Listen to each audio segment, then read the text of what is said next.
Thank you guys all for being here today and participating in our panel. I'm really excited to spend a little bit of time talking to you, and hopefully for all of you guys in the audience, it'll be a great chance to learn what they're doing in their classrooms and get some ideas from your own. So I'm going to start by asking some questions of you all, and then we will open the floor to questions from the audience as well. But before I get into the first questions, I wanted to get you guys to just introduce yourselves. So your name, what it is that you do, and then maybe a little bit of background of why or how you got into the field. So we're going to start with Smita. Thanks, Stephanie. So I'm really excited to be here. Smita Kolhatkar, my full name, and I do some cool things, as in I like working, get kids to do cool things, but I am a month into a new job. I started my career actually with a high-tech career for 15 years. At the end of that, I really wanted to teach elementary school. So I started as a classroom teacher. And it was around the time that smart boards were coming into the classroom, a couple of years down the road. Google Apps were kind of on the horizon. So somehow I got myself into kids using technology for reading and writing and math and whatever, and it got even more exciting for all of us. And so then I got moved to a position of a teacher on special assignment, helping with integration of technology, during which I was able to, introduce a lot of new programs, which was awesome, including makerspaces. And then I did that till June, and in July, I started as Director of Technology and Innovation. That was my job as teacher in special assignment and elementary teaching was in Palo Alto Unified School District. I started at Gideon Hausner, which is also in Palo Alto, a private school, K-8, and so I'm currently Director of Technology and Innovation there, where I hope to be making sure that every student feels like an innovator every day and every teacher feels like an innovator every day.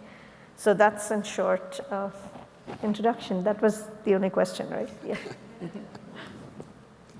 Hi, I'm Derrall Garrison. I'm a tech coach, TOSA for the Cupertino School District. This is my 18th year in education. I've been at TOSA for 2 years.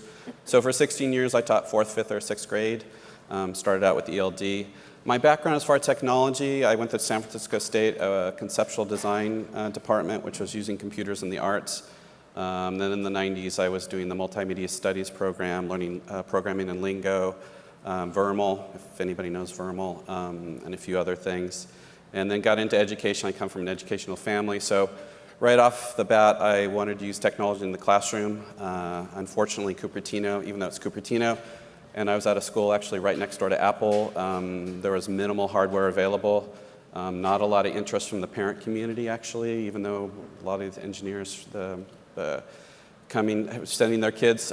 So I pretty much had to do a lot of outreach and started bringing technology. Started drawing attention to what I was doing in the classroom, using computers, and then sort of developed beyond that to using RSS readers and social media to, again, learn more and more about what I was doing, so that by the time I finished about last year, 3D printing in the classroom, doing a lot of project-based learning, using the design thinking process, really trying to integrate technology into my day-to-day language arts, math, and science. That was my big goal, and I've been at TOSA now for 2 years. My name is Nico Janik, and my background's a little similar to Smita's. I worked as an engineer, a mechanical engineer, though. The coding stuff is completely new to me. I worked not in high tech, but I worked in the toy industry. After being a toy designer, I decided to switch and become an educator. So I worked primarily teaching elementary school, K through 5, science and engineering. That's kind of where my heart is. And I currently, the last 4 years, I've been working in the Ravenswood City School District, which serves the communities of East Palo Alto and Eastern Menlo Park. And our school district has 7 school sites, and we're very lucky to have 7 maker spaces that are also staffed with tinkerers. Our community also 96% of our students qualify for a free and reduced lunch, and about 80% of our students are English language learners. So they're learning English while they're learning everything else that they need to learn at school. And my role is to oversee the 7 makerspaces, so work with the tinkerers that are in those 7 makerspaces, develop curriculum and activities. We have classroom teachers that come in that bring their classes to the makerspaces, that's kind of like a co-teaching model with the tinkerer. We also have the makerspaces open for just exploration time for students to build whatever they want to build with the tools that we have in the spaces. We have high tech. We do have some 3D printers and laser cutters, and we have some coding, like we do Lego Robotics. We have some Hummingbird robotics kits. I'd like to get someday to Raspberry Pi, but we're not quite there yet. And we also do a lot of just cardboard. I mean, it's really, it's a kindergarten through 8th grade district, so we do a lot of just hands-on building things that have nothing that you would say is high-tech at all. And I think that's it. Hi, everyone. My name is Mathew Kandah. I'm currently the technology director at KIP Summit Academy in San Lorenzo in the East Bay. I've been there, this is going to be my 5th school year. Before becoming a technology teacher and coordinator, I was actually an English teacher, so it was a big change and a big shift for me. And I got to the school, and there was not really an established technology program. So I was, in a way, blessed to be able to kind of develop a 4-year middle school curriculum. And the first 2 years, that is more of a focus on computing and the basic things that we probably learned in school when we were younger, like typing and, of course, now research. The research has changed. It's all online.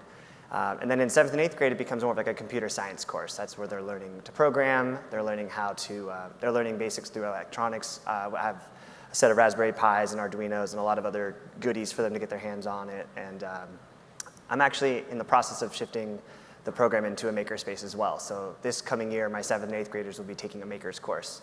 So I'm in the process of designing curriculum around that. And it's been a really fun journey and learned a lot along the way through colleagues that I've met in different public spaces, but also just seeing what's going on in the local community and finding out what the needs are and what skills are really going to be necessary for the students to be successful at high school and beyond. So that's kind of where I'm at now. Great, thank you guys. So as I ask questions, just jump in and you don't have to answer in order. Yeah. But as all of you are, technology teachers, science teachers, you all work with this. What value do you see for your students, for the teachers, in integrating technology into classrooms? Does anyone want to start? Who wants to start? Okay. So the bottom line is, I think our student goals, which is at the end of the day, we want to make sure that every student is motivated, is engaged, and is learning and making meaningful connections with what they're learning. And we try and find different strategies as educators to do that. And technology just happens to be one of the tools. It's just that it's one of the coolest tools for the students, because you bring a screen and they will do something they didn't do without a screen, for instance, right? The 3D printers, like the kindergartners come in like, wow, is that a 3D printer? And they are learning about 3D objects at 5 years old. So yeah, I think that really is the key to see how can we engage every single learner in your classroom or school, whatever it is. I think to add to that, just looking at the big picture too, just the way our world's operating now, there's so much technology everywhere, and a lot of us don't understand how it works. And I think for our own future, for students to have job opportunities, but also to just keep themselves safe, and also to innovate and to be able to create new things for this world, to make this world a better place, it kind of starts, in my belief, with computer science, because that's really where a lot of job growth is happening and where the needs are going to be in the future. So we're also kind of laying the foundation for students to be successful as adults. I also think that maybe not connected to the job thing, but also I think that kids are so in tune to technology. A lot of times when they want to solve problems, the technology that they need to solve the problem is embedded in it, right? They think of solutions that are an app or solutions that are involve a screen in some way because that's so central to their life. So in their innate problem solving, often technology is part of it too. I think also that technology is a way to differentiate in your classroom. If you have a book and it's at the reading level, it's hard to differentiate. You can modify the materials, but with technology, like when I was having my students use something like Scratch, which was a graphic coding tool, the kids that were just learning the tool could do a simple animation. That's what they were coding. They were learning how to animate. My more advanced users, my boys in particular, wanted something interactive, so then I worked with them to actually create a game. So my first unit we did for the year was we did something called Nature's Fury, which was our adoption, our Hoot Mifflin adoption. And I had the students research some natural disaster. They researched online, and then the Scratch was the presentation. So using technology, rather than doing a poster, it's that transfer to something that allows differentiation. And the technology, again, because they become so passionate about that, it shifts that role over to more of a facilitator, and where you're helping them guide, because their passion and their interests are going to carry them through that project with technology. And so there's a lot of different resources out there and different types of computers and ways that teachers and people can engage with computers. So how do you guys find new resources? What are the tools that you use to learn about new things, to discover new resources, and then learn how to integrate them? I think coming to places like the Computer History Museum are great places to start. Met a lot of contacts here, people who are doing work that I want to do, and so they're just amazing resources, and we love to help each other, and we were just outside talking about our programs. We could talk about them all day, and we bounce ideas, we share, hey, have you checked out this program? So that's one easy way, I think. Of course, you can also look online. I think, like thinking Raspberry Pi, for example, I went to a training, but that was just the very beginning, and I've been using lots of websites, forums, blogs, seeing what other people are doing and learning from them and connecting when possible. I think in the bigger picture that if that is what you're interested in, then you create a learning network that is on that with that focus.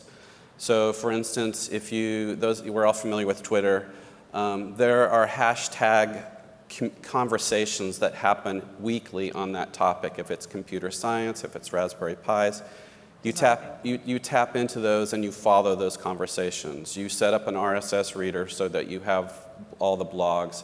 And at least from my instance, the technology was so low that I right away had to reach outside the district. I mean, now almost all the districts are using a lot of technology. We're supporting the technology, but I built my learning network outside the district, and there is an extensive learning network that's happening.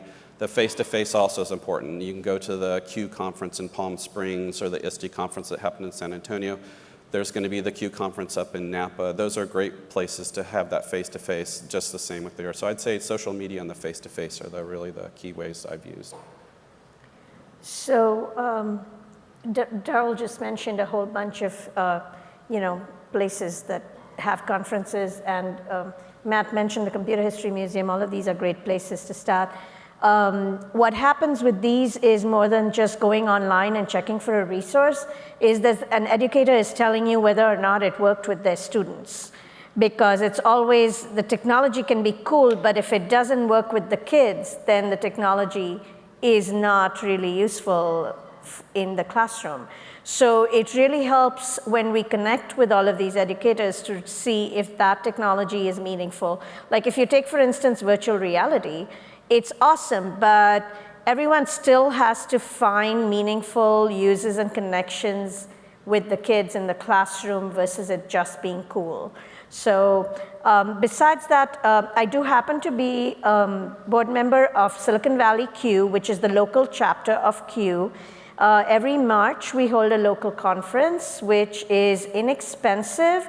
It's a Saturday. It's highly accessible to everyone in the area.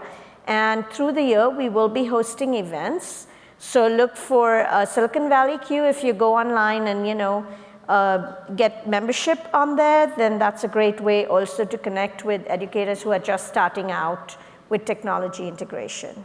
Smita, what does Q stand for? Computer using educators, which it's not just computer using educators anymore, but the name has stuck. So Silicon Valley, the SVQ is just the local chapter of that.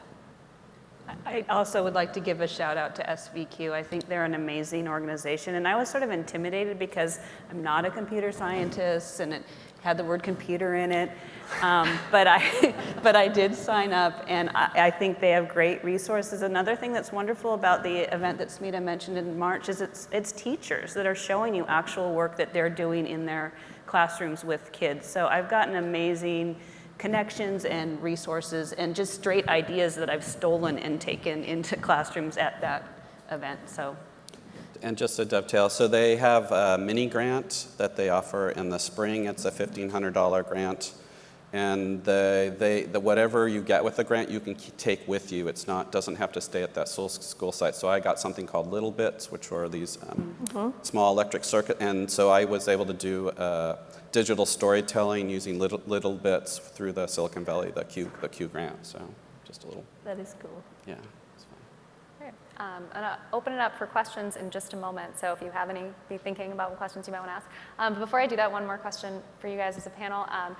For, you do all work with teachers as well as students, and you mentioned a little bit about, coming from different backgrounds and how you got into computer science education. So for a teacher who does not have a computer science background, who's not, sure exactly where to start in integrating technology, who might not be a science teacher, but still wants to do it, do you have any suggestions of first steps or things to look at or a place to begin? My very first step before I knew about a lot of these other resources, which I actually think also was a pretty good first step, was code.org does a day-long training, and they give you a binder of materials, and those include online coding activities, but they also include some very fun sort of physical, low-tech, offline ideas too, where you could actually act out the program, or one student tells the other student to walk forward 3 steps, and for me, that was sort of my first step, and I thought I recommend it. And look at me now, as an expert. I had a similar first step. I mean, I had very little coding. I mean, I've used terminal maybe and wrote a few commands, but never really done any programming until I became a tech teacher. And I started off with code.org, and Code Academy was probably my next level once I was moved away from visual coding. But it really, for me, is more than just finding the resource or a training. It's really a mindset. You have to just be comfortable making mistakes, and being vulnerable is really important because the kids, you're modeling that for the kids too, because kids, you probably know, generally don't like showing their struggle, but it is a skill, and for computer scientists, that's a huge step for debugging and problem solving. So you really also want to just kind of have this idea that you're going to be learning with kids, and they're going to be learning from you on your process and how you think and problem solve. So I started 8 years ago when I attended a Scratch workshop. And that workshop was conducted by a 7th grade teacher who said she has never taught this below 6th grade. She had some great hands-on experience. Till then, I had never encountered Scratch. And Scratch, for those of you who are new to it, is a completely free resource that was developed in the MIT research labs. So, and it continues to be free because that's just the philosophy. So I asked her, I was teaching 5th grade, and she said, no, she's only gone down as far as 6th, but I loved what I saw, and I said, okay, I'm gonna take this back to my classroom and do a spring unit. So I did, and there was no looking back after that because of just all the different things that I saw with the kids. And it's not so much the technology, it's all of the other skills that you want the kids to acquire, like all of the SEL skills that we talk about, the perseverance, the frustrations, the resilience, even the success at the end of doing that. And bringing in different components, because some kids are like artists, and some prefer to do things in black and white. So there is basically, you just have to do it. The kids will show you the way. They know a lot more than I know, and There are, Scratch besides code.org, I would say, just because it is free and easily available. I think it's important too with something like code, like the code.org, they have a video, they tell the kids it's your chance to have a superpower, right? And it's really getting them to be in that creative mode rather than just passively receiving information like they're doing all day with their devices. It's actually getting them actively doing something, creating and getting an understanding of what they use day to day in their lives. And the skills, as Smita said, there's just all the skills you see that the students are engaged with in the terms of computational thinking really makes it so you understand that you could kind of guide the students, but they're going to extend themselves. They're watching the YouTube videos that show how to do that coding in JavaScript or Python or Scratch. They're really, there's no way you could possibly anticipate that. You can't, you don't code, we don't code every day. We don't have that time.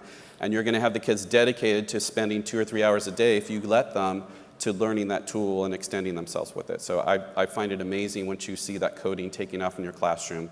The learning that happens. It's like there's a buzz in the room when you start using these tools with the kids. It's a palpable energy that you feel when the kids are so excited and they're questioning and they're trying to problem solve.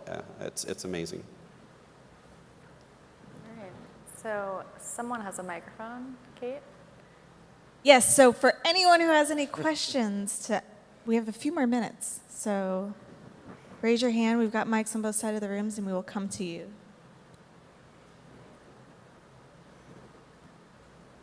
Question? Mic check, 1, 2. I'm just kidding.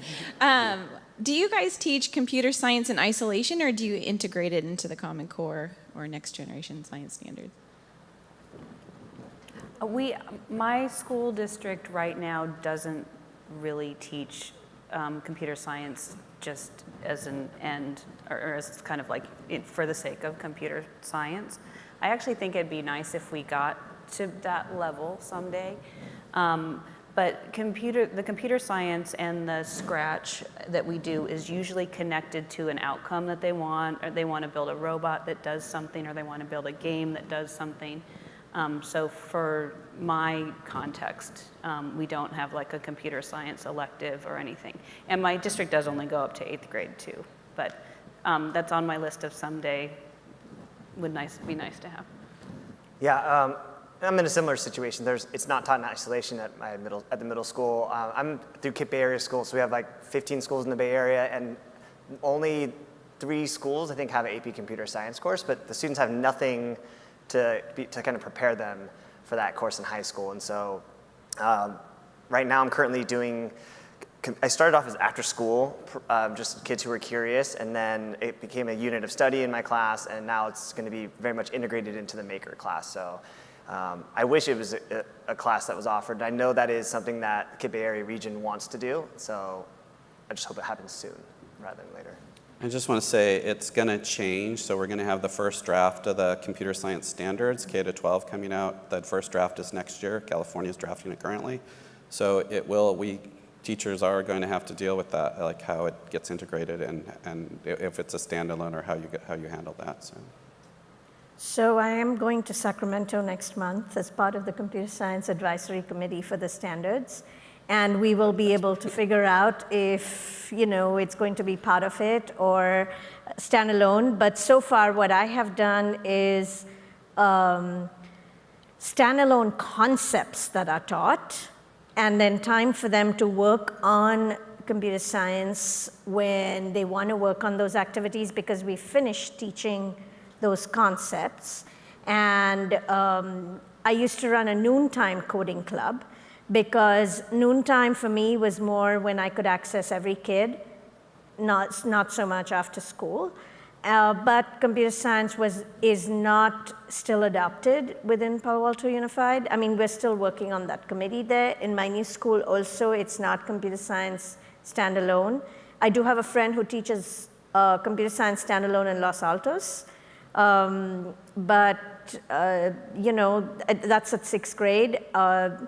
We are looking into it for my new school to do that for 6th grade so that every 6th grader will go through it. It varies. You can introduce it standalone, and then once the concepts are done, the kids can integrate it into different projects. That can be one of the choices. Hello. Hi. As educators, we all struggle with funding. So what was your first must-have device, maybe besides a computer, in your classroom? And how did you connect with would-be funders? So what's the last word? Connect with? How did you connect with would-be funders? I could speak to that one. I didn't have a budget my first 3 years as a technology teacher, so that created a huge challenge, especially as most of my equipment wasn't working. I had nothing but just computers. I didn't have any sort of electronics or maker materials, I had nothing. So I leaned heavily on Donors Choose. And Donors Choose has tons of projects, like programs where you can get special funding for STEM projects or STEAM projects. So they're definitely out there. Look for free stuff. There are places that are giving away grants. And that really helps kind of get started. And I think once you get noticed, or once administration or district or whoever's in charge of your funding starts to see what you're doing and the impact it's making, not just inside your own nest, but in the school community, I think there might be better chances of getting funding for what you're trying to do. So I was lucky in my previous job because as Palo Alto Unified School District, we have what is called as a Partners in Education funding grant. And so if I had projects that I felt were not something we had the money for, because my last school was a Title I school, and I would apply for a grant to do that. But Donors Choose is a great resource. And they have partnered with Infosys Foundation, who does a lot of, whose mission is basically to get computer science and makerspaces to every student. I think I did the grants. I also was part of ISME, which is, I don't know if you're familiar with ISME. I got a grant through ISME, which if you haven't done ISME before and you want to do something for your 8 weeks of the summer, they place educators in Silicon Valley companies, but they also have a grant that you can get. And it's a wonderful 8 weeks to sort of see the whole 21st century skills we want our students to have. And then I also did Donors Choose. Donors Choose I found was, and also my PTA, like at my school site we had some PTA money, so I'd actually use that PTA money sometimes to buy licenses for software and things like that. Yeah, Ignited, that's right, it's changed, ignited.org, yes. Thank you. Our school district is in San Mateo County, so one of our, one product that we use now, we rolled out to all of our sites, are Hummingbird Robotics kits. And the way we bought those the first time is through the San Mateo County has a teacher innovation grant, and it's $2,500 for one student and $5,000 for one teacher. And then if two teachers work together, then you can double that. And we did a whole unit around we had to call them quadcopters, not drones, but we started where we bought a couple of quadcopters and did like mechanical, take them up, take apart and label parts, purposes, complexities, so we were able to pay for that, and it built up to sort of designing your own thing that flies. They didn't really have to fly, but they had to spin. But that was one resource if you happen to be in San Mateo County that helped us. Can I just add that Digital Wish is another one that you might want to look into. And also just reach out to your community, because we live in an area where, green trash is like spewing out from everyone's homes. So reach out and ask, employers, ask people. If you want green waste that people are looking at, 2 weeks ago I came across this place called Green Citizen, which is in Burlingame, and I was trading in a 3D printer. So I paid like $5 to get rid of the printer I had, but it's in fully functional condition, and someone can just buy it off of. They sell their things on eBay, or eBay is what she said. Yeah, but it's Green Citizen at Burlingame if you want to go take a look. A lot of things also are getting a lot less expensive. Like 3D printers now are like $350 or $500. So. All right. So our guest speakers our panel members will be here throughout lunch, so I definitely encourage you all to have some one-on-one discussions with them to continue these really great topics. Just to wrap things up real quick, could each of you maybe share just a small piece of advice that you would share with all these educators about things that they can do as they are continuing to find new ways to engage the students that they work with? One piece. Oh, that's hard. I think I was talking earlier about mindset, and I think that's really important. Like, I was earlier observing people using Raspberry Pis for the first time, and it helps you kind of imagine what it's like to be a student, putting your hands on these tools and technology. And so I think just having that mindset of not being afraid of what's going to go wrong, because I'll tell you, a million things went wrong my first couple years teaching technology, and I would not have been able to be a better teacher without that. And so just kind of get in there and like don't be afraid. And I think don't be afraid to reach out. Like there's a lot of people doing what you want to do to some degree. So and people like to help each other. Yeah, that'd be my advice. Also, I think sometimes people ask me like, well, what should I make with my class? And I think start by asking your class what they want to make, and then try to get the resources you need to make that. Yeah, I think for me, it was embracing the children. So like I was out of the classroom, but I probably would have had the class working on fidget spinners with our 3D printer and to see. So I think rather than pushing it out, you sort of embrace it. And with the kids, it's a community you're building, so embracing them, you become a part of that. My kids were into Minecraft, so then I found out about Minecraft EDU, and then we were able to print their designs from Minecraft EDU. Again, it's them teaching me, and it's that sense of play. Like as teachers, we get so caught up into like meeting the standards, and technology lets you play with the kids. And and it just brings a joy to it when you're with the students, and that's what, as a teacher, I really fed on. And I kind of became a TOSA to hopefully help other teachers embrace that as well, because I think some teachers are really intimidated by technology, and there's a little bit of fear of giving up that control. The textbook or worksheet's so much easier to control, and once you put technology in the kids' hands, some teachers really feel that loss, and you just getting the mindset, that growth mindset, I think is really important.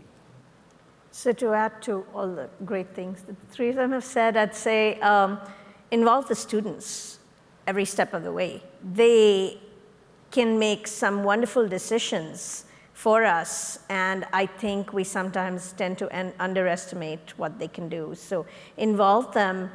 There's never a good time. So, whether you start today or tomorrow, I mean, it's like just start now, because there's never a good time, and you just have to let it go, because they are always going to be ahead of us on the technology curve, and that's fine.